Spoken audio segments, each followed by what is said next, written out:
Hello and welcome to this video, guys. Today we're going to talk about smart and dumb components and what they are and how you should think about it.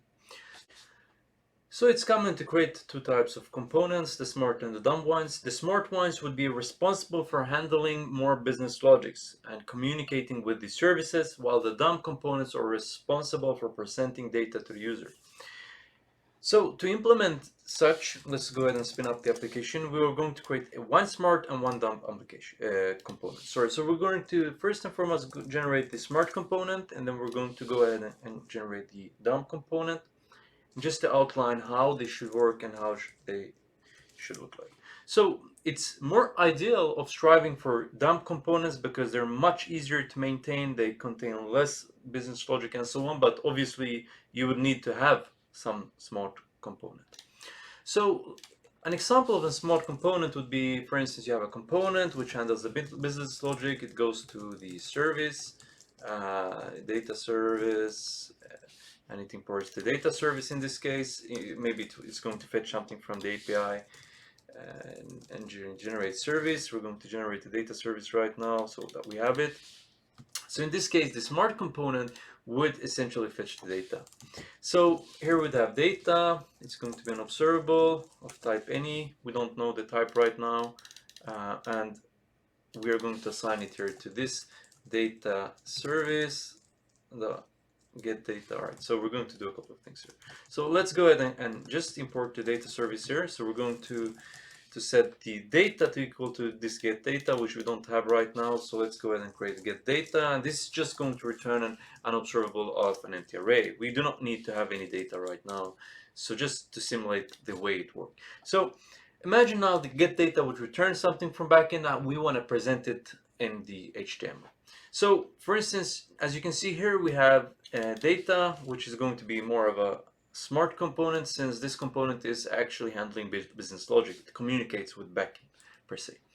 So this data could then be passed into, let's say we're going to import the, let's see, the dump component. Was that just app dump? All right, so we're going to import the dump component in this way, and we're going to pass in the data. All right, so we can say data, and we can pipe the async pipe so that it will automatically send in the value here. So the data in this case would just be an array. So we can just type it as any, and we can give it the default value an array. It's going to result in the array anyway, so we can just go ahead and add one row here. So we can say ID, one name, John.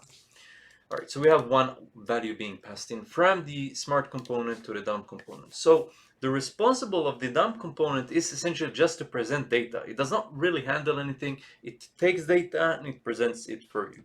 So when you create a component library, this is most likely what you want to have. Obviously, all components can't be dump, but it should be more ideal to have more dump components in the component library. All right, so in this case, we'll have a list. In this list, we're just going to loop through. So let item of data, and then we're just going to print the JSON in this way. So let's make sure we have the Chrome browser to the right.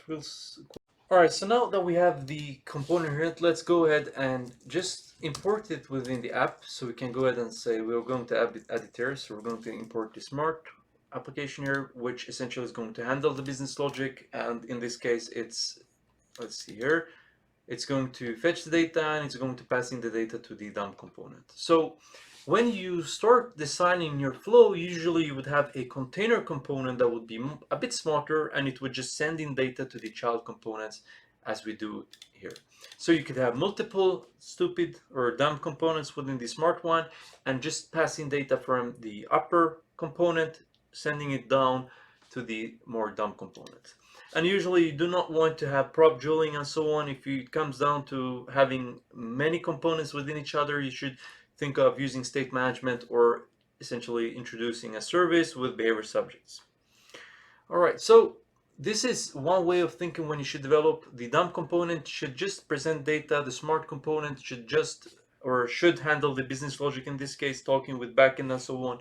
What you do not want to do, or what you want to try to avoid, is to have too many smart components within each other, because that will create a difficult pattern for you to work with in the future. There are obviously many cases where you would have one smart component contain another smart component, and that smart component would be stupid. For instance, if we would have for instance, we have a user logic and we have app details for a user. This component, maybe we want this particular component to handle the CRUD logic for a user. Meanwhile, the smart component could handle other smart logic for the application.